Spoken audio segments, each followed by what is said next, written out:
చేయి జారిన తరుణం తిరిగొస్తుందా? ప్రతి పూటొక పుటలా తన పాఠం వివరిస్తుందా? మన కోసమే తనలో తను రగిలే రవి తపనంతా కనుమూసిన తరువాతనే పెను చీకటి చెబుతుందా? కడతేరని పయనాలెన్ని, పడదోసిన ప్రణయాలెన్ని అని తిరగే ఛాయా చరిత పుటలు, వెను చూడక ఉరికే కథలు, తమ ముందు తరాలకు స్మృతుల చితులు అందించాలా ప్రేమికులు. ఇది కాదే విధిరాత, అనుకోదేం ఎదురీత.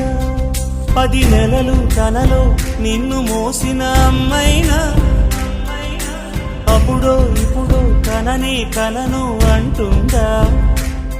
ప్రతి